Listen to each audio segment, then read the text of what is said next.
Ansiedade, ela é natural ou ela é patológica? Será que o filme, divertidamente, ele está falando a verdade? Ou é só mais ali um desenho para adultos e crianças se divertirem? No vídeo de hoje a gente vai discutir exatamente quando a ansiedade se torna algo patológico. Mas antes da gente começar, clique aqui no sininho, se inscreva no canal, mande esse vídeo para alguém que você acha que vai se beneficiar, coloque comentários, dicas para os próximos vídeos aqui do nosso canal e nos ajude a crescer aqui no YouTube.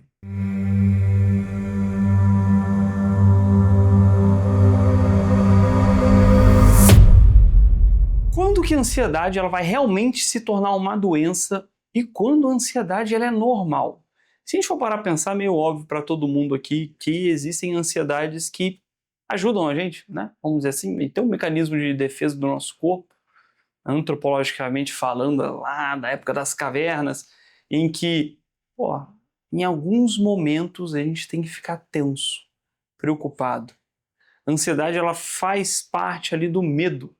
Tanto é que naquele filme, Divertidamente, as novas emoções, elas aparecem depois de um tempo, elas não são as básicas, aquelas que nascem com a gente. E a ansiedade, ela acaba sendo ali um caminho, uma deturpaçãozinha ali, um braço do medo. Então, se eu estou ansioso para uma entrevista de emprego, eu me preparo melhor para essa entrevista para não falar besteira. Se eu estou saindo de madrugada no meio da rua, eu vou ficar um pouco mais ansioso com medo de ser assaltado. Concorda comigo? Então aí a gente pensa que é uma ansiedade que nos ajuda, que nos prepara para um perigo iminente e real. Já em algumas ocasiões, como por exemplo, você está aqui assistindo esse vídeo no YouTube, e de repente a palavra ansiedade ela desperta um gatilho em você, seu coração começa a disparar, o peito fica pesado e você vai tendo será uma angústia, uma dificuldade de respirar, um mal-estar, sendo que você não está correndo risco nenhum. Você não tem nenhuma entrevista de emprego, você não está sob risco de morte, nada está acontecendo, mas o seu corpo ele faz uma leitura deturpada daquele momento e lê como se estivesse num risco, num perigo iminente. E aí a gente já começa a falar de um quadro disfuncional. A ansiedade, ela vai trazer malefício pra gente quando ela atrapalha o nosso dia a dia. Tem gente que fala rindo, né? Eu sou muito ansioso, sou muito nervosa, etc. Muito preocupada, muito agitada. São muitas complicações aí, muitos nomes dados para coisas que às vezes nem é ansiedade. Tem gente que tem TDAH, acha que é ansiedade. Tem gente que é muito ansioso, acha que tem TDAH. Então começa aquelas múltiplas discussões sem conseguir ter uma definição mais clara. Na ansiedade patológica, a gente tem repercussões claras dentro do nosso dia a dia. Eu já não consigo dormir muito bem, eu começo a apresentar sintomas físicos, eu não consigo ter uma relação interpessoal melhor, eu estou sempre preocupado e sempre com alguns pensamentos mais negativos, mais catastróficos. O ansioso ele vai viver num estado de alerta, onde tudo é muito importante. Se tudo é muito importante, nada é importante. Então o ansioso ele vai ficar ali 24 horas preocupado com o futuro e não consegue viver o presente.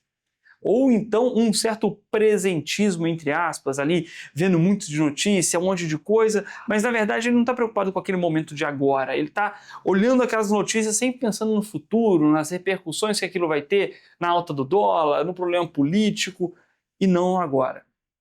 Isso vai acontecendo em várias áreas profissional, espiritual, pessoal, financeira, e aí essa pessoa perde o controle. Ela já não consegue mais agir e vive como se estivesse meio cristalizada diante das situações do seu dia a dia.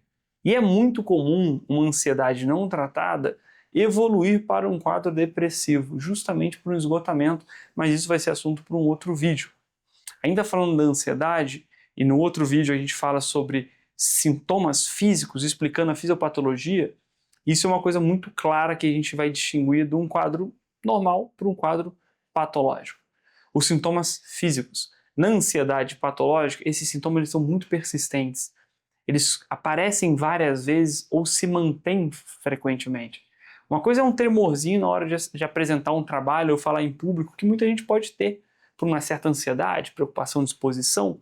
Outra coisa já é quando a pessoa já começa a ter náuseas e vômitos, o tremor é muito mais persistente, tem desmaios, diarreias frequentes, e já começam a afetar muito a sua vida diária e cotidiana. Quando a gente tem essas repercussões nas relações entre marido e mulher, chefe no trabalho, funcionário, onde a gente não consegue mais controlar alguns impulsos, a gente acaba sendo 8 ou 80, né? De repente xinga, grita, explode, de repente se arrepende, quer chorar, não consegue, né, ter uma definição clara ali dos seus sentimentos.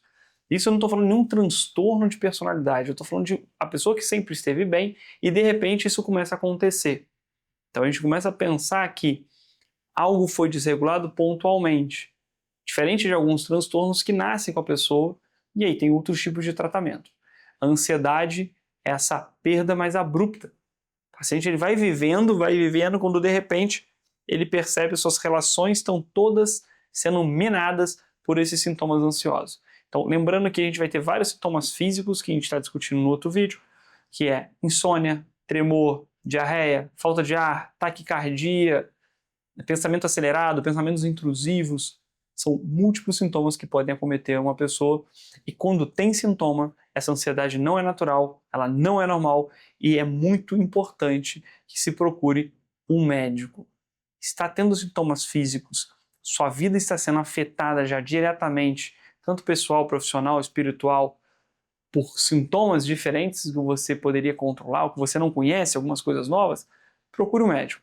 Provavelmente isso se trata já de um quadro mais patológico. Não é uma ansiedade natural, não é legalzinho, não é bonitinho ficar falando que você está ansioso. E normalmente é nesse momento em que a gente precisa do tratamento. Tratamento já é tema, de novo, para um outro vídeo. E o nosso objetivo aqui no canal é justamente estar andando com vocês por essa série de ansiedade e uma série de vários outros assuntos que eu conto com a colaboração de vocês colocando aqui nos comentários. E aí a gente vai pensar, vamos entrar com remédio? Inicialmente a gente precisa do remédio ou vamos tentar medidas não farmacológicas para o tratamento da ansiedade? Quais são os melhores suplementos para poder tratar o paciente ansioso? Quais são as outras medidas que não são nem suplementos nem remédio para tratar a ansiedade? A gente pode ter coisas específicas a serem feitas na crise de ansiedade e, por que não, o remédio. Muita gente tem medo de remédio porque não conhece ou porque está acostumado aí com alguns médicos saem tupindo todo mundo de remédio e um pessoal parece um zumbi e fala, ah não, o remédio vai deixar eu ser outra pessoa, eu vou deixar de ser quem eu sou. Não, a doença que vai deixar você diferente de quem você é de verdade. Não tenha medo da medicação, mas tenha medo dessa ansiedade não tratada. Tá certo, pessoal? Coloque aqui nos comentários os próximos tópicos que vocês querem ouvir e não deixe de ver os outros vídeos que a gente já tem no canal. Grande abraço, até o próximo.